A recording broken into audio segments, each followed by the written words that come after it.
Voilà, bonjour à tous et à toutes. Je voudrais commencer et revenir sur une notion dont j'ai parlé très brièvement dans la petite vidéo que j'ai envoyée au groupe RAI cette semaine, la semaine dernière plutôt. Et bien sûr, comme il s'agit d'une très courte intervention, tout n'a pas été expliqué. Très brièvement, je rapportais un enseignement de Rabbi Nachman qui dit qu'il est absolument impossible d'atteindre la Emouna, la foi authentique, excusez-moi pour la traduction, la Emouna sans émet, sans vérité, ou je préfère traduire sans authenticité. Alors, il va falloir réfléchir sur le rapport entre la Emouna et le émet, entre la foi et l'authenticité, et pourquoi l'authenticité et la garantie, pourquoi la vérité et l'authenticité sont la garantie d'une foi authentique. Alors on va commencer d'abord par parler de la Emouna. En vérité, la Emouna, la véritable Emouna, est en soi quelque chose qui peut être très dangereux. Pourquoi ? À partir du moment où, comme je l'ai expliqué de très nombreuses fois, la Emouna est une force qui est à l'intérieur de notre âme, et qui ne se dévoile qu'à partir du moment où on ne peut plus comprendre. Au moment où notre intelligence a atteint ses limites, notre compréhension, notre logique, notre réflexion cartésienne, mathématique, toutes ces notions-là sont bloquées, elles sont arrivées à leurs limites, et s'il n'y avait pas dans l'âme cette force qu'on appelle la Emouna, on resterait dans une situation assez catastrophique.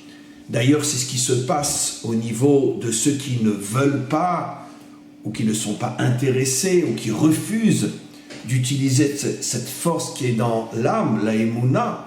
Lorsqu'ils se trouvent, ces gens-là, devant une difficulté, une épreuve, un drame terrible, généralement, ils perdent la tête et ils sombrent dans la tristesse, dans le renoncement, dans le désespoir. C'est ce qui s'est passé et se passe constamment durant toute l'histoire. Quelqu'un de laïque, de athée, qui refuse totalement l'idée d'une force cachée qui est au-dessus de notre compréhension, au-dessus de notre intelligence, au-dessus de notre conscience. Lorsqu'une telle personne se retrouve devant un drame, vit un drame qui dépasse complètement l'entendement, généralement, à une exception sur des milliards, la personne ne sera plus jamais la même, elle va s'affaiblir, elle va sombrer dans le désespoir, chacun à son niveau, mais en tous les cas c'est clair que la personne va s'affaiblir. Seule la Emouna, qui suppose que l'on croit véritablement en Dieu et que l'on croit qu'on a cette force en nous, seule la Emouna peut non seulement nous empêcher de chuter, mais plus encore peut nous aider à nous élever, à transformer, comme je le dis toujours, l'obscurité en lumière. Et malgré tout,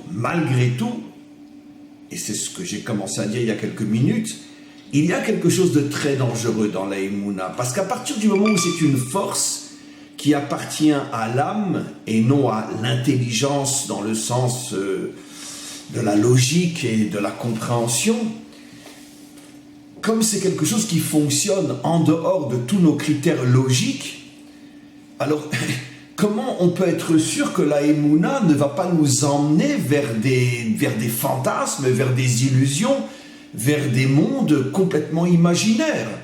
Comme ce que disait Marx, je ne cesse de rapporter sa phrase qui est la seule que je retiens de cet homme-là, parce que tout le reste, il n'a dit que des bêtises, mais en tout cas, cette phrase est juste. L'opium, la religion est l'opium des peuples. Ça veut dire que, je ne cesse de le dire dans mes cours, toutes les religions portent en elles soit 100% de mensonges, soit 80% de mensonges, mais toutes les religions contiennent beaucoup plus de mensonges que de vérité. Pourquoi ?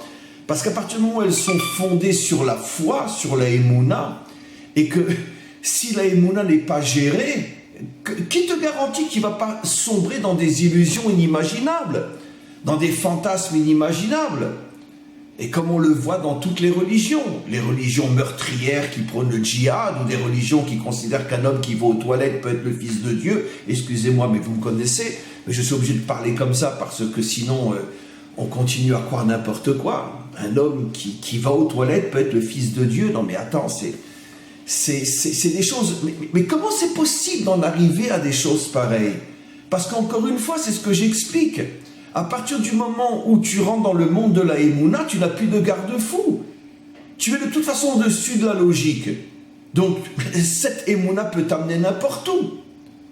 Et dans le judaïsme aussi, on a des folies inimaginables à l'intérieur de notre propre croyance. Et donc, ça a été toujours le problème de la Emouna, dans toutes les religions, y compris dans la nôtre. Comment je peux être sûr que je ne dérive pas vers des mondes qui sont complètement illusoires, imaginaires, et que je me crée des croyances qui ne correspondent plus du tout à ce que le maître du monde attend de moi? Comment je peux faire? Alors c'est pour ça que dans la petite vidéo que j'ai envoyée au groupe Rai, je disais, mais je ne l'ai pas expliqué, que pour être sûr que la Emouna ne nous amène pas dans des mondes illusoires, dans des mondes imaginaires, il faut absolument que la Emouna soit accompagnée d'une autre qualité qu'on appelle le Emet, la vérité, l'authenticité. Mais d'un autre côté, je me suis arrêté là, je n'ai pas expliqué. Alors c'est ce que je voudrais rajouter aujourd'hui dans mon intervention. C'est quoi le Emet? Alors évidemment, on a une réponse fabuleuse des maîtres d'Israël qui rapporte, c'est un verset qui dit Emet me'eretz titzmar, que la vérité, elle provient de la terre. Emet me'eretz titzmar, mot à mot, Emet, la vérité, me'eretz, de la terre, titzmar, elle poussera. D'ailleurs, si on prend les premières lettres des trois mots Emet, me'eretz, titzmar, on retrouve les trois lettres du mot Emet, en hébreu bien sûr. Ce qui veut dire que non seulement le verset nous dit que la vérité pousse de la terre, mais dans le verset lui-même, en disant, en exprimant que la vérité pousse de la terre, on retrouve le mot Emet, comme pour nous dire deux fois, il n'y a pas de vérité si elle ne pousse pas à partir de la terre. Qu'est-ce que cela veut dire? Cela veut dire que justement, c'est toujours ce que j'explique dans mes cours, mais qui ici ressort d'une manière tellement extraordinaire. C'est-à-dire que finalement, il est absolument impossible de ne pas dévier dans les extrêmes si, à chaque moment, quand tu te trouves à droite, tu dois aussi t'accrocher à gauche. Quand tu es en haut, tu dois t'accrocher en bas. Quand tu es en bas, tu dois t'accrocher en haut. Quand tu es à gauche, tu dois t'accrocher à droite. Qu'est-ce que je veux dire? Le secret, la sagesse de l'équilibre. Puisque la Emouna nous amène dans des mondes qui sont totalement au-dessus du nôtre et dans lesquels je n'ai plus du tout de garde-fou pour m'assurer que je ne suis pas en train de dévier dans le fantasme et l'imaginaire, comment je peux faire pour empêcher la Emouna de me tromper? C'est ça ce que disent nos maîtres. Tu dois t'accrocher à la vérité. Et c'est quoi la vérité? Ce qui vient de la terre. Ça veut dire que plus un homme a une Emouna forte, et plus il doit s'engager dans ce monde concret, matériel et physique. Il y avait une fois, et je ne veux surtout pas, ne le prenez pas mal, revenir sur la polémique, à Dieu ne plaise, mais bon, il y avait, certains avaient exprimé le fait comme quoi la Torah interdisait les sports de combat, la boxe ou autre. J'étais intervenu assez fortement, parce que c'est quelque chose qui est à l'absolu contraire de notre Torah authentique, et j'avais expliqué qu'au contraire, et là je le redis, au contraire, si un homme est très spirituel, il faut absolument qu'il ait une activité physique qui soit à l'extrême opposé de sa spiritualité, sinon il va disjoncter, il va être trop en haut. C'est pour ça que le roi David, qui était l'homme le plus spirituel de tous les justes qu'on a eu durant notre histoire, était un homme aussi d'une force physique avec des entraînements militaires et guerriers tous les jours. Et pratiquement tous les jours de sa vie, il s'est battu avec une épée. Pourquoi? Parce que c'est ce qui lui a permis, entre autres, à titre personnel, de rester un homme équilibré. Parce que si tu es que dans le physique ou que dans le spirituel, tu pètes un câble. Tu disjonctes complètement. Mais c'est ça le secret de l'être humain. Un être humain, c'est une âme dans un corps. Et comme on le dit en français, une âme saine dans un corps sain. Moi, la phrase que j'ai, c'est une âme forte dans un corps fort. Plus ton âme est forte et plus ton corps doit être fort pour garder un équilibre. Et c'est ça le secret de ce verset. Emet me'eret titzmar. Si tu es quelqu'un qui a une grande émouna, alors rajoute une grande vérité à cette émouna. Et c'est quoi la vérité? C'est ta capacité d'être impliqué dans ce monde matériel. Ça veut dire avoir un travail. Si tu es en Israël et que tu es en âge de faire l'armée, tu t'engages dans l'armée.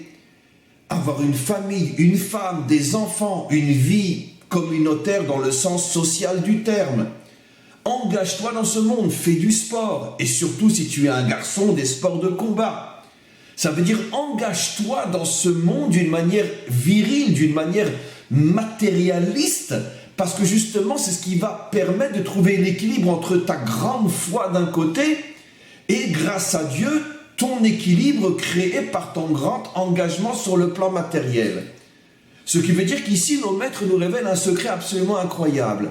Rien n'est plus dangereux qu'une spiritualité qui n'est pas contrecarrée par autant de matérialité que de spiritualité. Si tu es quelqu'un, encore une fois, de très spirituel, tu dois être en même temps très matériel. Et le contraire, bien évidemment. Si tu es quelqu'un qui a une nature très matérialiste, tu dois, pour compenser cette matérialité, pour qu'elle ne te perde pas, rajouter énormément de spiritualité. Ça paraît simple quand je le dis, mais ça fait des millénaires que nous n'arrivons pas à cet équilibre-là. C'est pour cette raison qu'il n'y a qu'un seul homme dans toute notre histoire au sujet duquel nos maîtres ont dit « Chai vekayam », c'est le modèle éternel d'Israël, c'est le roi David. Avec tout le respect qu'on a pour tous les autres grands maîtres, nos maîtres n'ont pas choisi quelqu'un d'autre pour en faire le modèle de l'homme authentique. Ils ont choisi le roi David. Parce que comme je viens d'expliquer, le roi David, c'est l'homme le plus spirituel de toute l'histoire du monde. C'est l'homme qui a donné les psaumes, qui a donné, on pourrait dire, cette lumière de prière inégalée dans toute l'histoire humaine, puisque les psaumes sont traduits dans toutes les langues, et tout le monde dit des psaumes. Mais d'un autre côté, c'est aussi un très grand guerrier, dans le sens le plus guerrier du terme. Et c'est la raison pour laquelle nos maîtres le choisissent, lui. Donc, en conclusion, qu'est-ce que je suis en train d'expliquer? Si tu es né avec une nature très matérialiste, tu as le devoir, pour ne pas laisser la matière te perdre, sombrer dans les désirs, les passions, la corruption, etc. Sois un homme qui consacre énormément de temps à ta construction spirituelle. Mais le contraire aussi, et malheureusement le contraire est moins bien compris que ce que je viens de dire. Parce que tout le monde comprend que si j'ai une nature très matérielle, évidemment que je dois investir beaucoup dans le spirituel. Sinon je vais sombrer complètement dans toutes les cochonneries du monde matériel. Mais par contre le contraire est moins bien compris jusqu'à aujourd'hui, et même dans notre peuple, et même dans le judaïsme. Comment oser dire à quelqu'un qui est très très très spirituel « Oh, mais comment se fait-il que tu ne fais pas de sport? Comment se fait-il que tu ne travailles pas? Comment se fait-il que tu ne t'es pas engagé à l'armée ?» On le sait très bien, le grand problème aujourd'hui en Israël, c'est que beaucoup de juifs orthodoxes prônent le fait que le point le plus haut du juif, c'est de pouvoir être assis 24 heures sur 24 à étudier et à prier, ne pas travailler, ne pas s'engager à l'armée, etc. Or, c'est absolument faux. Ça crée des gens qui sont complètement disjonctés, qui sont complètement déconnectés de la vérité vraie. Parce que si tu es trop dans un système, qu'il soit matériel ou spirituel, tu te perds et tu sombres dans l'illusion et tu te crées un monde de fantasmes, un monde complètement imaginaire, dans lequel tu voudrais faire rentrer tous les autres, ce qui est encore pire. Non seulement toi, tu vis dans une bulle imaginaire, mais tu voudrais que tout le monde soit comme toi. C'est pour ça que la vérité vraie, telle qu'on l'a enseignée, c'est que si tu es un homme qui est très spirituel, alors arrange-toi pour avoir une activité ou 2 ou 3 ou 4 qui te ramène à la terre. Et c'est ce que dit le verset. Emet me'eret titzmar. Que la vérité que tu dois associer à la Emouna, cette vérité, elle doit venir de la terre. Et d'ailleurs, je conclurai en rapportant on pourrait dire le Midrash en entier. Comment on en est arrivé à dire que la vérité vient de la terre?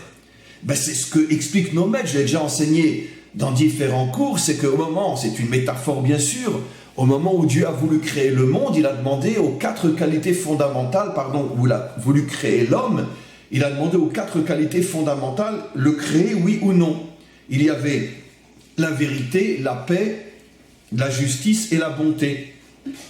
La bonté a dit tu peux créer l'homme, parce que l'homme sait être bon. La justice a dit tu peux créer l'homme, parce que l'homme, dans toutes les sociétés dans lesquelles il vivra, aura un sens de la justice. C'est plus ou moins vrai jusqu'à aujourd'hui. Par contre, la vérité a dit ne crée surtout pas l'homme, parce que l'homme est un menteur. La vérité, la paix a dit ne crée surtout pas l'homme, parce que l'homme n'est que dispute, querelle et guerre. Qu'est-ce qu'a fait le maître du monde? Il a pris la vérité, il l'a jetée à terre. Parce qu'en réalité, ce débat était bien sûr dans le ciel. Il l'a jeté à terre, et quand la vérité a atteint le sol, à ce moment-là, elle a dit Emet me'eret titzmar, la vérité reviendra, repoussera à partir de la terre. Quel est le décodage de cette histoire magnifique?